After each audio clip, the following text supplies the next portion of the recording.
For several years, the Nobel Committee has come to recognize that many human conflicts have deep roots. They recognize that the environment, social stigma, and poverty are key contributors to these conflicts and have begun to award the Nobel Peace Prize to organizations and people who have dedicated their lives to solving these seemingly intractable problems. Our speaker today is one such person. In announcing the award to Muhammad Yunus, the Nobel Committee noted that lasting peace cannot be achieved unless large population groups find ways in which to break out of poverty. Microcredit is one such means. Development from below also serves to advance democracy and human rights. Professor Yunus joins us today to talk about his new book, Creating a World Without Poverty, and it is my honor and pleasure to introduce our speaker, Muhammad Yunus. Thank you. Thank you. Well, thank you very much. I was very happy to be able to come to this campus of Google. I got used to the other campus. I went there twice, so I thought it's about time to come to this campus. I'll have a few minutes. I'll briefly introduce you what the Grameen Bank does, what it has been doing, and other related issues, and come to a subject that I'm trying to bring to the attention of people about business as it is. What is the kind of business we should have, and the possibilities of business. Let me first mention about Grameen Bank. You're familiar with the word Grameen Bank, that it lends money to the poor people, particularly poor women. The thing that I will mention that we didn't intend to create a bank. That's not what our intention was when we began, some 31 years back. I was trying to solve a local problem, a tiny little problem in the village next door to the university campus. I was teaching economics in the Department of Economics, and here's the village next door. And we were going through a very rough situation in Bangladesh, situation of famine.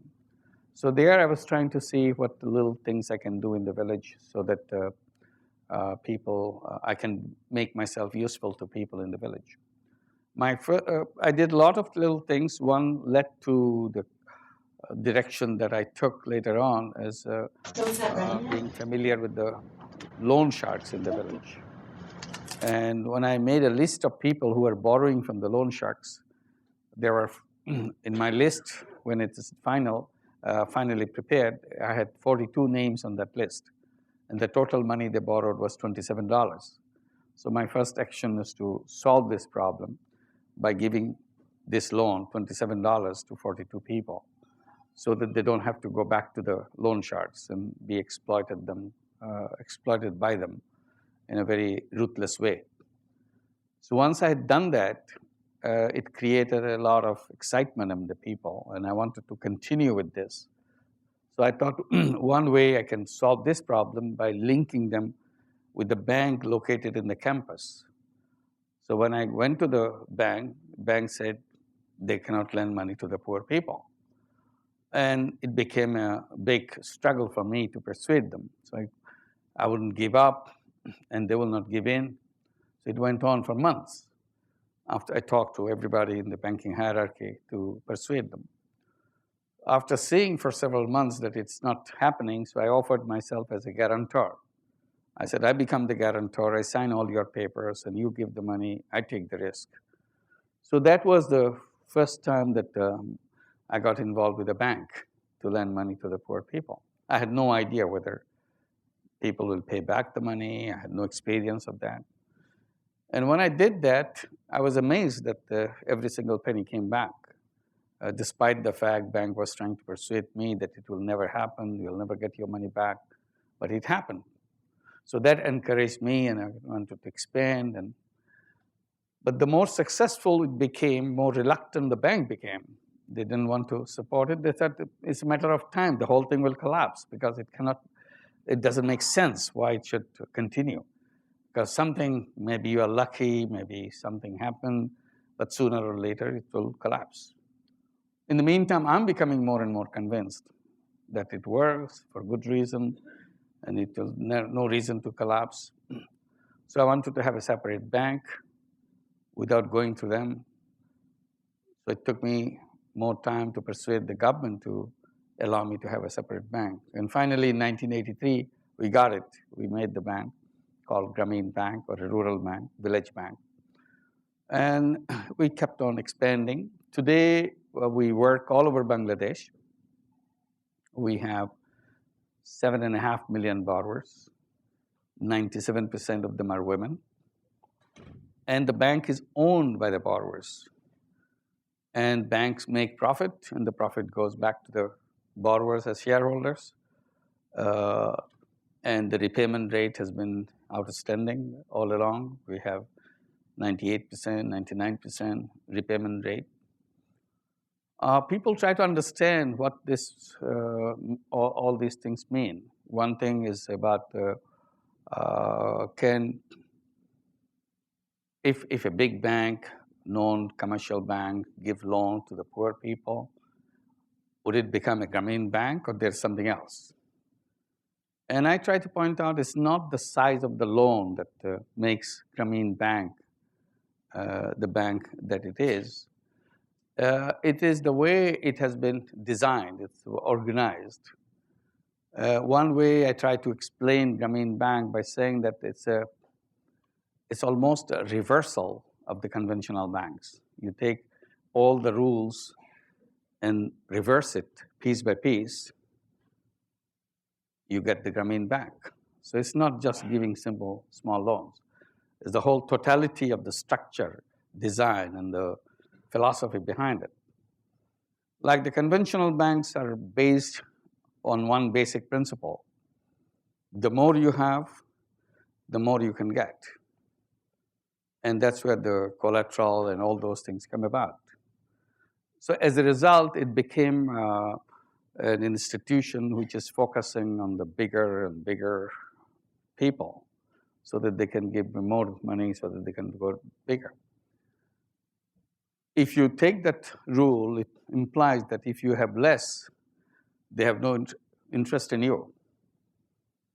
So we reverse that principle. Our principle is less you have, more attractive you are for us. If you have nothing, you get the highest priority. So we have reversed the basic principle of the banking itself. And in order to do that, we have to get rid of the whole idea of collateral. The entire banking edifice is built on collateral. So the whole idea of banking that you must give something against which I can give you a loan. And as a result, they cannot go to the poor people because they cannot give you anything against which you can give a loan. So we dispense with it. We said, I don't need anything. I just give you a loan. It's a very scary thought. People get very nervous. How can I give money if he doesn't give me anything? And that's what we do. We have no collateral. We have no guarantee. Not a third party come and say, I stand guarantee. We have no such thing. And above all, we don't have any lawyers. Imagine banking without lawyers. It's impossible to think. And we don't have lawyers. Maybe that, he gives a small amount of money. Who cares for the lawyers for this small amount? Yes, amount is small for each. But Grameen Bank lends out over $500 million a year. So when you put them together, it's become a huge, big money. And there is no lawyer involved. If they all gang up, all 7.5 million borrowers, we are not going to pay you back. We can't get anything. We can't sue them. We can't do anything. And with numbers, they're so big, you can't go and touch them. But it works. So this is one. And then conventional bank requires that the client, when they come to take a loan, has to explain he knows everything about the business for which he wants the money.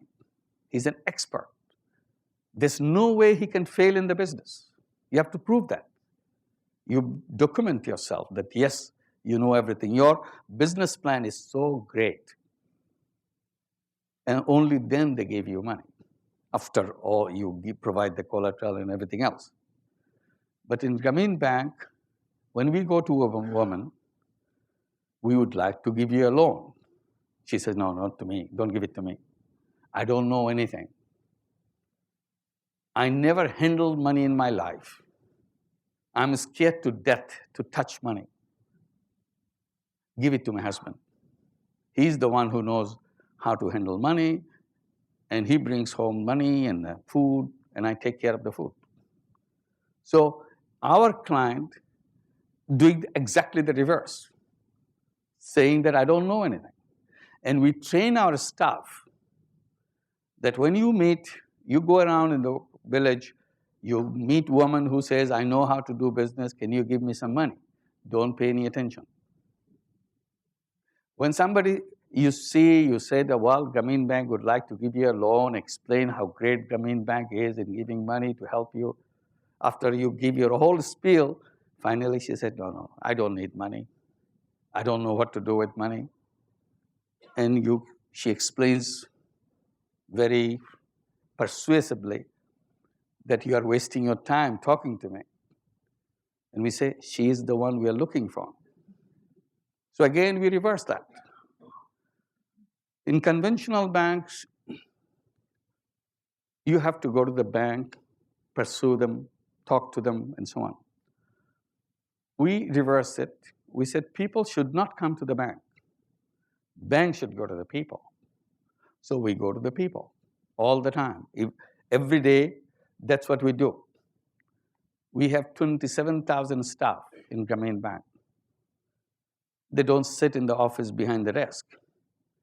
These 27,000 staff go to the villages, more than 80,000 villages in Bangladesh, to meet 7.5 million borrowers at their doorstep every week.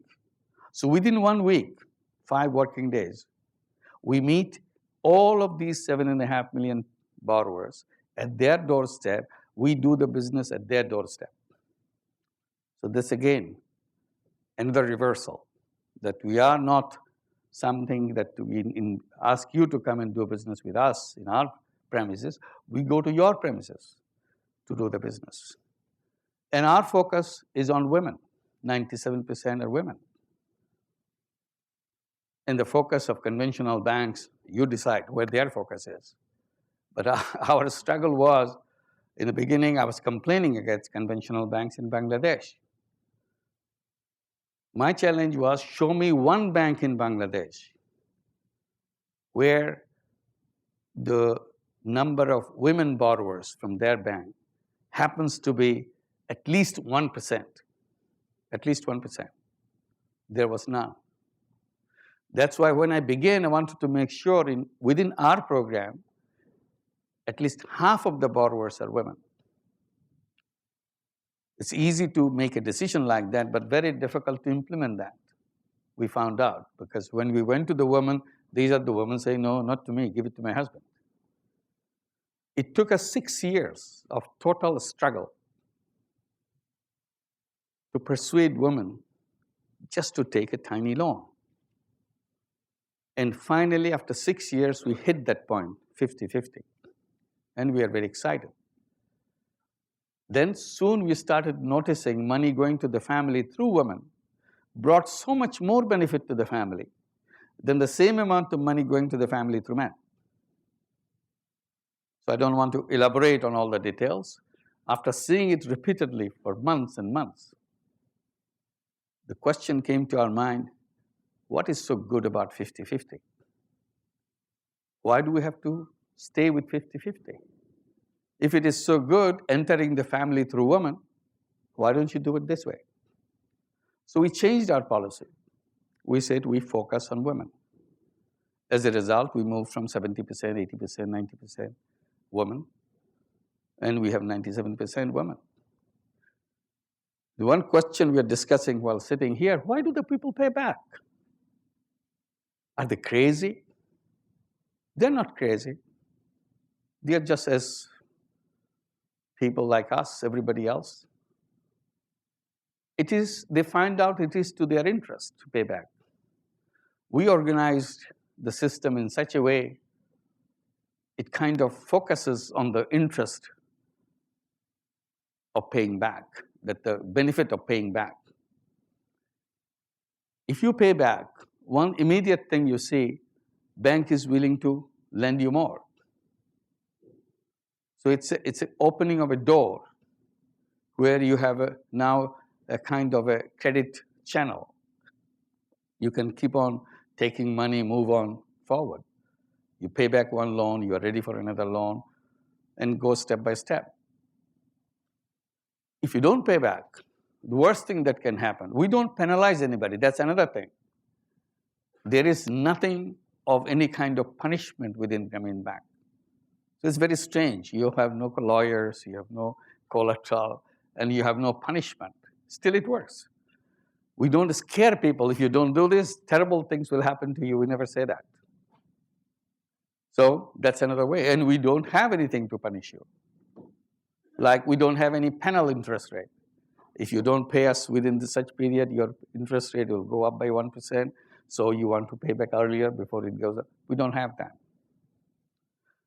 So then why do they pay back? If they don't pay back, what is missing? Your door gets closed, meaning that you can't take any more loan. For the first time, one door closed in their life, or one door open in their life, and they don't have to go to the loan sharks.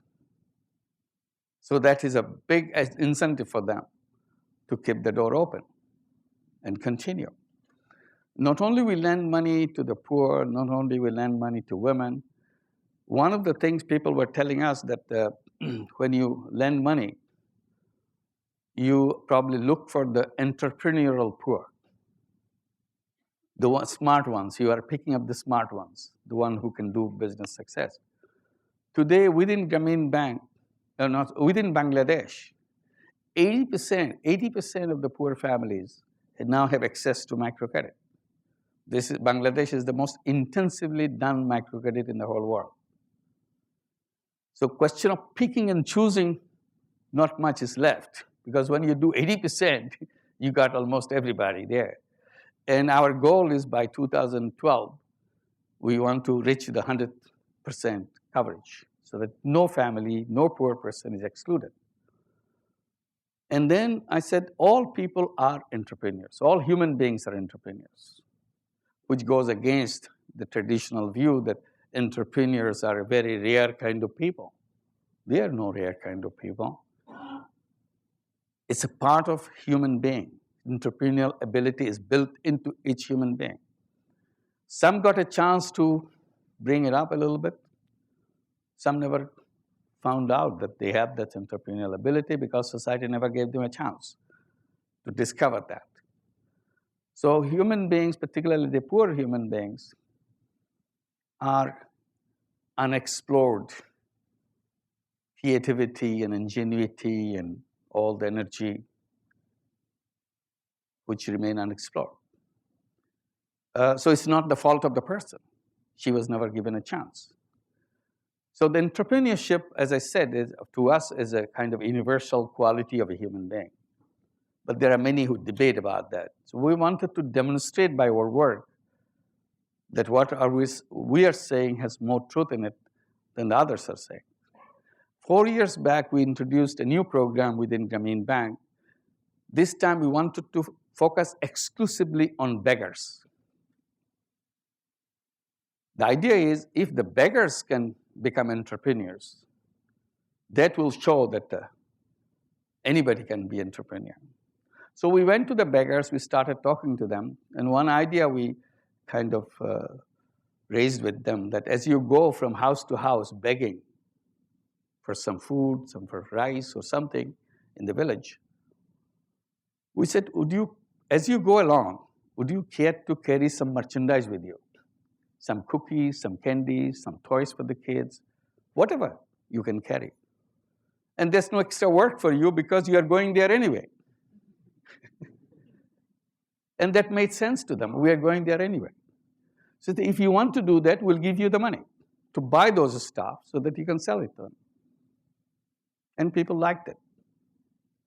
And we thought we'll have about 2,000 or 3,000 such beggars in the program to see what happens. It became such a popular program. Not only popular with the beggars, it became so popular with our staff. Everybody was so thrilled to serve a beggar. If I can be of some use to a beggar, why not? Everybody wanted to have some beggar member to serve. So as a result, today we have over 100,000 beggars in that program. Within that 4 years, more than 10,000 of the beggars have stopped begging completely.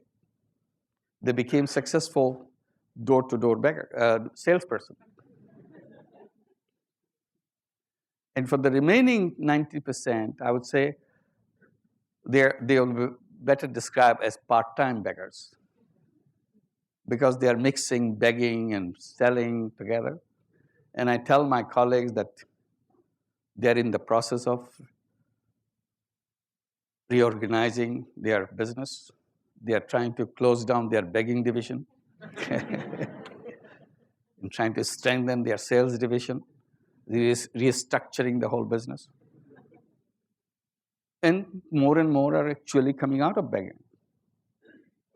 Some of them are being successful as personal shoppers, because many of the women in the village can't go to the market to buy things. So they will ask the beggar to buy her something and give her the money to buy it. And she gets a commission out of it, or extra money. She earns some money for that. So again, we didn't talk about it. They figured out. When you talk to them, they tell you which house is good for begging, which house is good for selling. So they have market segmentation. They know that. So again, coming back to the question of ability of persons to be creative and entrepreneurial is in the person, given the opportunity. We got involved with lots of different kind of other activities focused to the poverty issue. We got interested in technology. We created a company called Grameen Phone, cell phone company in the country. Everybody said, are you crazy? You want to make a cell phone company? Because we are saying that we'll bring this cell phone in the villages and give loans to the women in Grameen Bank, the poor women, to buy herself a cell phone and sell the service of the cell phone to the villagers and make money by doing that. Everybody said, it's crazy. Nobody ever heard of that. We did that, and it worked, became very successful. They became known as telephone ladies. We had some 300,000 telephone ladies all over Bangladesh. And Grameen Phone became a very successful company, very attractive company in Bangladesh. It's the largest company in the country in terms of paying taxes to the government. Grameen Phone pays the largest amount of taxes to the government of Bangladesh. So it's not a small company. We wanted to bring other things like internet services and other services through the mobile phone. Now trying to see if the remittances and other things can work well through this cell phone thing. And we got into solar energy. Today we have more than 100,000 solar home system working to the solar company called Grameen Shakti or Grameen Energy. And it's becoming very popular, bring solar energy in the rural areas of Bangladesh. And our goal is to reach 1 million solar home system very soon. And we are just signed an agreement to take the facility of CDM, the Clean Development Mechanism, to sell our work through biogas and the solar system to compensate for all the emissions made by others. And we got into lots of such companies, and we ask ourselves, and people ask us, why are you creating all these companies? Are you making a lot of money? I said, no, I don't make any money. I'm not a shareholder in any company. I don't own the Grameen Bank. I don't even have a share in that company. Grameen Bank is owned by the poor people. Similarly, in the solar, which is a very attractive company, makes good profit on that, but I don't want share. So I was trying to understand what is it that I'm trying to do in the other companies I made. And I see this is a pattern that is missing in the business community as a whole, because in theory it doesn't exist. In theory, there's only one kind of business. That's why When you say, no, I don't want to share, then why do you create that company if you don't want to share, you don't make money? Why do you make that company? And it's not a tiny company, it's a huge company like a Grameen Phone. I could be very rich if I had few shares in that company. I don't. And I created the company, but I didn't take any share. Why do you do that? So the way I tried to explain it, I said, today all these questions come because there is only one kind of business in the world. The economic theory never presented any other kind of business. The only kind that we know is a business to make money. Profit maximization. See, somebody is firing at me. You don't talk about profit making. So only way you can do business is to make money. And you continue to do that, and you become successful. And I feel very uncomfortable with that idea. I said, the theoreticians who made that theory presented human being as if they are money-making machines. So if you go into big business, you show your talent as a money-making machine, how you make more money. Money-making is a very important part of human being, but it is not the whole of human being. Something is missing in business. Human being not only wants to feel happy by making money, they want to feel happy by doing other things too. And other things like making a difference in the world is also a happiness one would like to have. Be useful to other people, solving things for other people and of the world, of the planet, that's also part of the happiness. If I can contribute something in changing the idea, changing people's lives, I would like to do that. It's part of human being. I'm not imposing it on him. If you want to justify the totality of human being, and I'm arguing that there should be at least two kinds of business. One that we already know, to make money. The other kind is to do good to people. So I'm calling it, giving it a namesake, social business. Business to do good to people, business to do good to planet, but it is non-loss, non-dividend company. You don't make money out of it. In one company, you make, all the money comes back to you. The profit comes back to you. In this company, nothing comes back to you, except the investment that you made. If you made $1 million investment, you can take back your $1 million over years. But that's it, not a penny more. Because that's not why you created the company. You created the company to solve a problem. Like we have created some of these social businesses. One business is a water business, as a social business. We have arsenic problem in our water in Bangladesh. Many of you probably know it's a big problem. When you drink water, you are really drinking arsenic day after day. And you get the effect on your health and your everything system. So we are creating this water company to bring safe drinking water to people at a price they can afford, but with no intention of making money out of it. So you can make it cheaper, you can make the technology available to them so that they can have that. So your whole calculation of the business changes.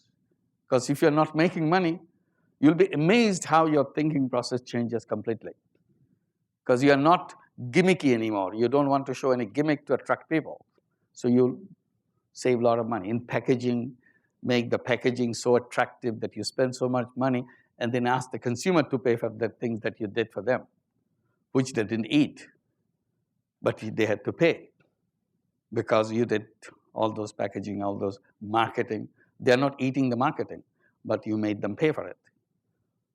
So once it's a social business, you don't need to have those extra excess money, and you go to the bare things which is needed by the people.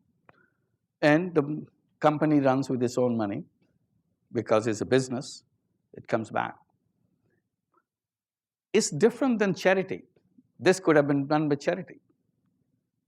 Somebody donated money and you have produced water and people get the free water, that's fine. Charity is important, I'm not undermining that. But charity dollar has only one life. You can use it only once. You can't reuse it because that's what the charity is. You give, it never comes back. But social business dollar has endless life. It recycles. It keeps coming back and you do it, you reach more, and you achieve the goal, social goal. So I'm advocating that maybe this is the time to do that. Create social businesses, design social businesses, and go for it.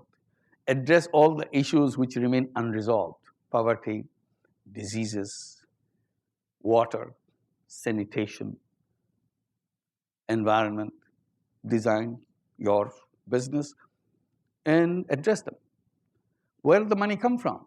Money come from just like anywhere else, like all the other businesses money come for.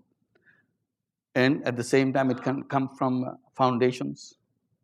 Foundations is charity money, so you can take this charity money and say, instead of giving everything in charity, we can design a business like this, social business. And we would like to put our own money as individuals into social businesses. So I'm arguing for creating a new stock market, social stock market, because this stock market is about making money. So you need another stock market. We want to do good to people. So look for the company which is bringing good quality water, good medicine at a price affordable, good housing for the people who cannot afford housing. You name it, you have a long list of it, and you can do that. In the USA, there are 47 million people who don't have any health insurance. So there could be a social business to bring health insurance to the people who never had health insurance. In the USA, there are people who don't get access to financial institutions, never can borrow. They have to go to the pawn shops, they have to go to the payday loans and all kinds of things. So it would be a good business to have a social business to bring all those services to them. Those who cannot open a bank account, for example, there are millions of people in the USA who are not eligible to open a bank account because the banks don't see them big enough to open a bank account. So these are the issues and challenges ahead of us. And these are the issues that I've discussed in the book that we are talking about, and see if people would be interested and discuss and get involved in creating those businesses. And if we can create that, then the idea of poverty would be coming to us in a very different way. Because poverty is not something inherent in a human being. Poverty is artificially imposed on a human being. There's nothing wrong on the basic human being who is a poor. Simply, the society didn't give him the chance or give her the chances to change her situation. So once we redesign the thing, she will have as much opportunity as everybody else and move out of poverty, and there'll be no poor person. We can create a world without any poor person. Nobody will be a poor person. And I said that in that case, when it would happen, that only place we can see poverty probably will be in the poverty museums. We'll have to create museums, like we have a museum for dinosaurs, which doesn't exist. Since there will be no poor person in the world, so we'll be curious to know what our children will be curious to know what the poor people used to be like. So we'll take them to the museum to see what it is to be like. And that the children who will go there, they will be horrified to see what happened to people for no fault of their own. And they will promise it will never come back again. Make sure absolutely that thing is past and it will not be repeated anywhere. So that's the kind of world we can create. That's the idea that I was trying to promote. Thank you. I'll stop and.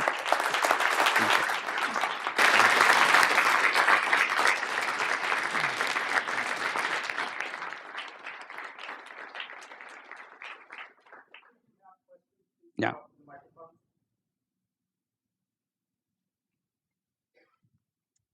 I'll have to make this shorter. First of all, thank you for coming. You really represent what a hero is in this day and age. So it's an honor to have you here. One of the things you mentioned was it took 6 years to get the women to accept the money.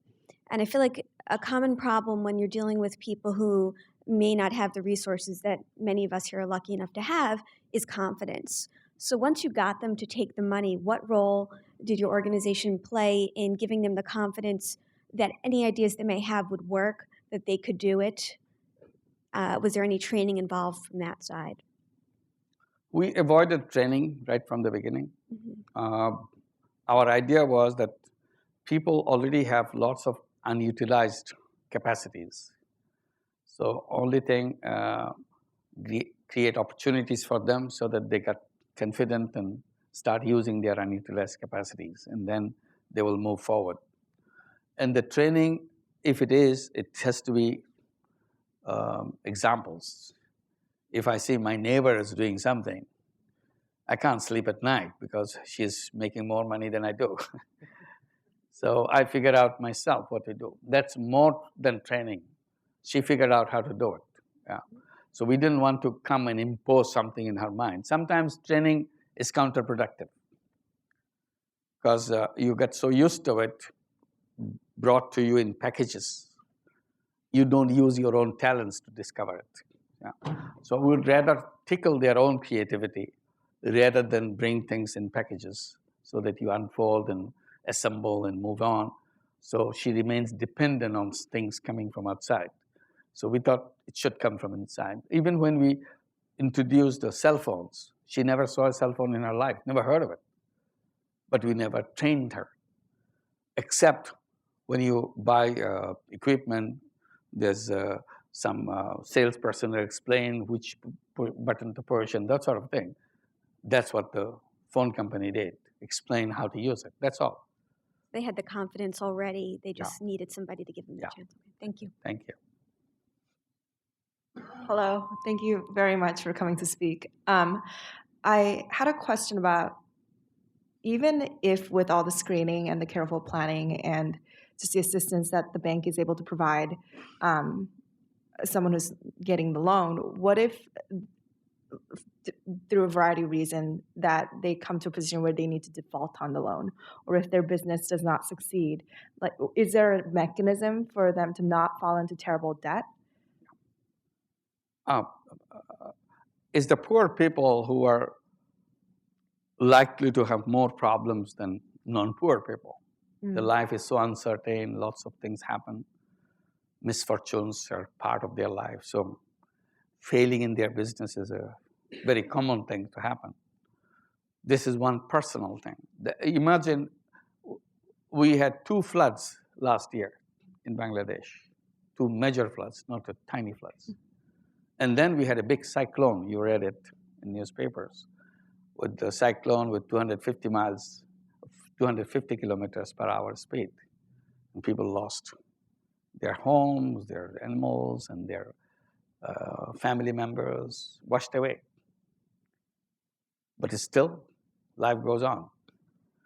If you are running an institution which works in those circumstances, you have to prepare for all those disaster situations, personal disasters and national disasters together.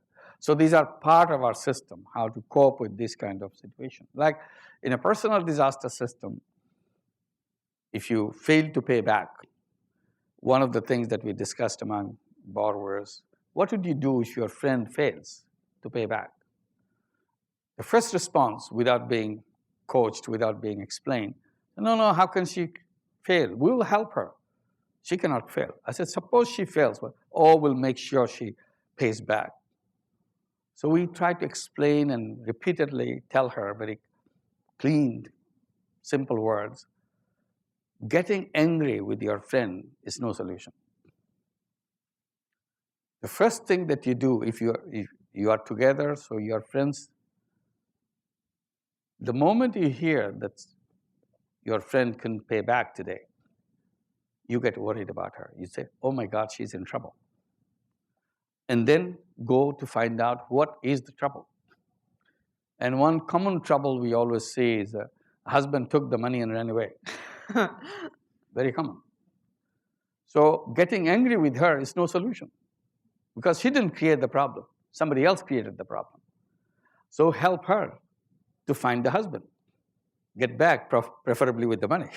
In the meantime, he may have blew the money. So this is one way. Or the cow died. The cow that she bought with the money died. And what do?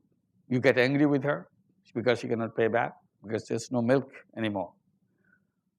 We said, look, you should be sympathizing with her, not making her life more miserable than it was. And we are in the same mood. We don't want to make people more miserable than they were. We want to lessen the misery, not enhance the misery. So we said, discuss with her what she would like to do. First, give her consolation, give her confidence that this is part of life, we have to deal with it. Let's move on. And if she says, I want to take another loan, go ahead, we'll give her another loan. The first loan, where the cow died, will be written in the book as a long-term loan. Someday, somewhere, she will pay. Forget about that. Concentrate on the present loan. And on top of the present installment she pays, if she can pay a few units of taka or the currency more, then that will go for the other one, but it will continue. And our rule is in Grameen Bank, to make it simple, no matter how long it takes, your loan amount your total amount, your interest amount can never exceed your principal. It will never exceed your principal, no matter how. So there's a protection. You can take your time. So that way we try to resolve it within the system rather than saying that you're a bad person. Right. Okay, thank you. Thank you. The professor's on a tight schedule, so we have time for one more question, and then he'll have time to sign a limited number of books. But he has to be out of here at 4, so thank you. Okay. I also want to thank you for your talk today. You honor us with your presence. My question is, have you been involved, or the bank's been involved with bringing the same approach and model to the poor in countries like the United States? And what have been the obstacles? Have they been the same or different, given the nature of the infrastructure of the economy? Yeah. Basically same. We were invited to do it in the USA way back in 1986. We became a bank in 1983. We were invited to do it in the USA in 1986 by a governor of Arkansas called Governor Bill Clinton. So I came there in Arkansas and did a Grameen program set up, and was headed by the first lady of Arkansas called Hillary Clinton. She was the chair of that committee who ran the Grameen program. It was known as Grameen Fund in Arkansas. And then another program was created in Chicago, a similar program in South Shore of Chicago. And since then, there are a lot of microcredit programs in the United States. And recently, we started again called Grameen America. And Vidar is here somewhere. Yeah, right here. So he's the one. I have your help. Right. We're in Jackson Heights in Queens, New York. Our national headquarters office is on the second floor, just within a block of the subway stop. It's $1,500 a month rent, and they're out making loans right now as we speak. And the reason it's going to work is that it is run by Shahnawaz from Grameen Bank in Bangladesh, and he's worked with Professor Yunus for 22 years. So he is exporting business process technology from Bangladesh here to New York to see if capitalism will work here. Wow. Very good. Well, we are almost waiting there for your cue. Thank you. Thank you very much.